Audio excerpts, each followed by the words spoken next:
Side खबरों के लिए सब्सक्राइब करें फ्लेम मीडिया और उसके बाद बेल आइकन को प्रेस करें ताकि सबसे पहले आपको मिले एक्सक्लूसिव खबरें।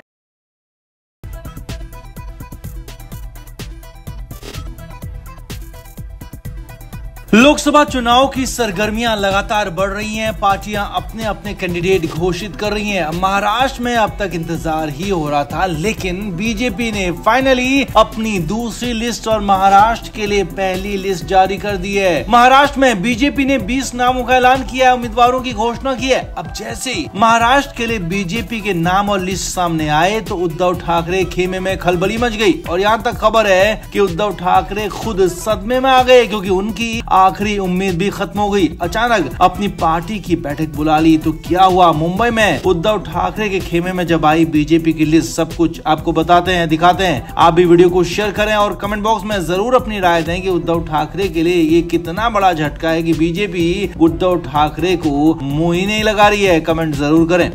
तो महाराष्ट्र की सियासत में बीते लंबे वक्त से बवाल है। जब से उद्धव ठाकरे ने मुख्यमंत्री पद से इस्तीफा दिया है तब से ही लगातार उद्धव ठाकरे के हालात खराब हैं। हालांकि इस बार लोकसभा चुनाव से ठीक पहले उद्धव ठाकरे ने बीजेपी के साथ आने की कोशिश की। प्रधानमंत्री मोदी की तारीफ की, यहाँ तक कि अंदर खाने बातचीत भी चलाई। शिवसेना के शिंदे गुट की तरफ से दावा किया गया कि दिल्ली में उद्धव ठाकरे के बेटे और ठाकरे की पत्नी ने पीएम मोदी तक से मुलाकात की, मगर कुछ भी उद्धव ठाकरे को हासिल हुआ नहीं। अब इस बीच महाराष्ट्र में लोकसभा उम्मीदवारों का ऐलान हो नहीं रहा था तो ठाकरे इसी उम्मीद में थे कि अचानक आखिरी वक्त पर कुछ न कुछ हो सकता है, मगर यहाँ तो मामला ठाकरे के लिए पूरी तरह से खत्म हो गया, क्योंकि महाराष्ट्र की 48 में से 20 सीटों पर बीजेपी ने अपने प्रत्याशी घोषित कर दिए और इसके बाद तो उद्धव ठाकरे के लिए पूरे रास्ते बंद हो गए। सूत्रों के हवाले से खबर है कि महाराष्ट्र में बीजेपी कुल मैक्सिमम सीटों पर चुनाव लड़ना चाहती है, यानी कि 32 से 33 सीटों पर बीजेपी चुनाव लड़ना चाहती है और उसके बाद ही 20 सीटों पर प्रत्याशियों का ऐलान किया गया और बाकी सीटों पर भी जल्द ही नामों की घोषणा हो जाएगी। यही नहीं, शिवसेना के शिंदे गुट को 12 सीट और एनसीपी के अजित पवार गुट को 4 सीट देने पर सहमति बनने की बात कही जा रही है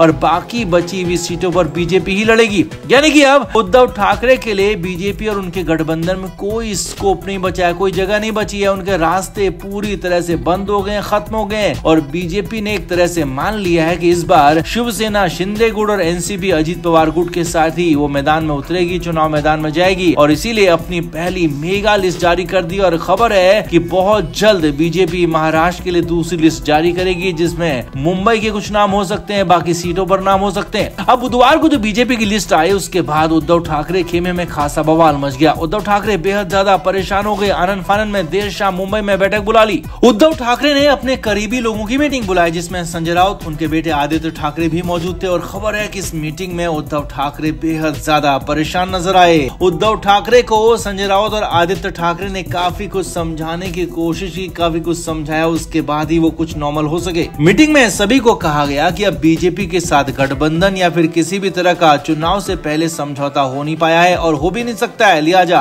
अब अपने ही दम पर चुनाव लड़ना होगा। अकेले दम पर चुनाव लड़ने का फैसला किया गया है, क्योंकि इससे पहले अब तक महाविकास अघाड़ी में भी सीटों का समझौता उद्धव ठाकरे ने अंदर खाने की बात कही जा रही थी कि इसके लिए ही अटकाया था कि उनका बीजेपी के साथ कुछ मामला सेट हो जाए, मगर ये हुआ नहीं है। लिहाजा अब माना जा रहा है कि महाविकास अघाड़ी के साथ ही शिवसेना के उद्धव ठाकरे अपना चुनाव यहाँ पर लड़ सकते हैं। भारी मन के साथ उद्धव ठाकरे ने मीटिंग ली। भारी मन के साथ ही उद्धव ठाकरे ने अपने नेताओं को संबोधित किया और चुनाव से पहले ही हारे हुए नजर आए। जी हाँ, उनकी बॉडी लैंग्वेज, उनका अंदाज पूरी तरह से थका हुआ था, हारे हुए नजर आ रहे थे, क्योंकि बीजेपी ने एक तरफा लिस्ट जारी कर दी थी, उनसे बात तक नहीं की, उनको मुंह तक नहीं लगाया। अब देखना यह है कि उद्धव ठाकरे कब और कैसे अपने प्रत्याशियों का ऐलान करते हैं, कितनी सीटों पर चुनाव लड़ते हैं, क्योंकि हार तो पहले ही मान चुके हैं। अब देखना है कि चुनाव कैसे लड़ते हैं। तो आपका इस पर क्या कहना है, कमेंट बॉक्स में आप जरूर से जरूर बताएं। वीडियो को शेयर भी करें।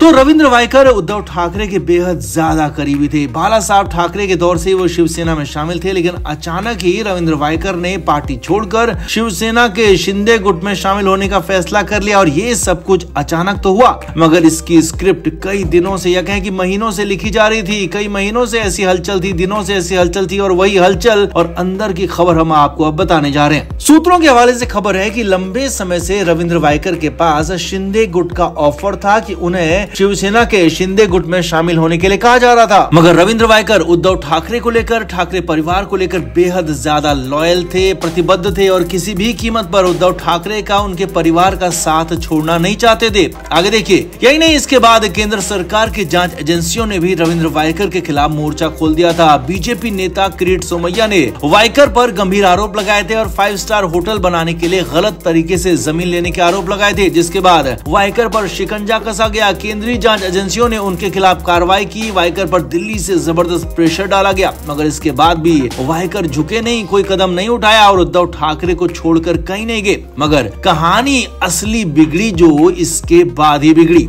सूत्रों के मुताबिक खबर है कि इसके बाद कई मीटिंग्स में रविंद्र वायकर ने अपनी दिक्कतों को उद्धव ठाकरे को बताने की कोशिश की, पार्टी फोरम में इन्हें रखने की कोशिश की और सूत्रों के मुताबिक उद्धव ठाकरे को बताया गया कि रविंद्र वायकर दिक्कत में है, उनका साथ देना होगा, उनके साथ, उनके पक्ष में बयान देने होंगे और उनके साथ खुलकर खड़ा होना होगा और उनके खिलाफ गलत तरीके से जांच हो रही है और उनकी मदद करनी होगी। मगर सूत्रों के मुताबिक खबर है कि उद्धव ठाकरे ने रविंद्र वायकर की बातों पर ध्यान ही नहीं दिया, उनकी बातें एक नहीं सुनी और वायकर के गलत बर्ताव भरी मीटिंग में किया गया। सूत्रों के मुताबिक खबर है कि भरी मीटिंग में रविंद्र वायकर को दुत्कारा गया, उनकी बेइज्जती हुई और रविंद्र वायकर को अकेला छोड़ दिया गया। उसके बाद ही वायकर ने पूरी तरह से मन बना लिया कि वो ठाकरे परिवार को छोड़ ही देंगे, क्योंकि ठाकरे परिवार में अब उनका कुछ बचा नहीं था, उनकी बातें सुनी नहीं जा रही थी, उन्हें अकेला अलग थलग किया जा रहा था। और इसके बाद ही रविंद्र वायकर ने शिंदे गुट के साथ अपनी बातचीत को आगे बढ़ाया और उनके ऑफर पर विचार करने की बात कही और फिर कई तरह की बातें हुई, कई लेने देने की भी बात हुई और फाइनली जब रविंद्र वायकर ने समझा, सोचा कि उनको फाइनली फायदा शिंदे गुट में शामिल होकर ही होगा, उनकी मुश्किलें वहीं जाकर हल होंगी, तो फाइनली वो शिंदे गुट में शामिल हो गए। अब सबसे बड़ी बात यह है कि शिंदे गुट में शामिल होने के बाद भी रविंद्र वायकर की विधायकी जाएगी नहीं, क्योंकि दोनों ही गुट शिवसेना के हैं, लिहाजा वायकर की विधायकी भी बची रहेगी और वो उद्धव ठाकरे गुट को छोड़कर शिंदे गुट में चले गए। यही नहीं, शिंदे गुट में जाने के बाद रविंद्र वायकर ने बड़ा बयान भी दिया। रविंद्र वायकर ने कहा कि वो फाइनली अब सही जगह पर आ गए और उद्धव ठाकरे का नाम तक नहीं लिया, यही नहीं, उन्होंने बाला साहब ठाकरे का नाम लिया और कहा कि बाला साहब के सिद्धांतों को आगे बढ़ाते रहेंगे और सही जगह पर चलकर आगे बढ़ाएंगे। तो कुल मिलाकर अंदर की खबर यही है कि इसी तरह से रविंद्र वायकर शिंदे गुट के हो गए और उद्धव ठाकरे को अकेला छोड़ दिया। अब आप क्या मानते हैं, क्या आने वाले चुनाव में इसका कितना असर होगा, उद्धव ठाकरे गुट को क्या वाकई में नुकसान होगा? कमेंट करके जरूर बताएं, वीडियो को शेयर भी करें। Flame media report.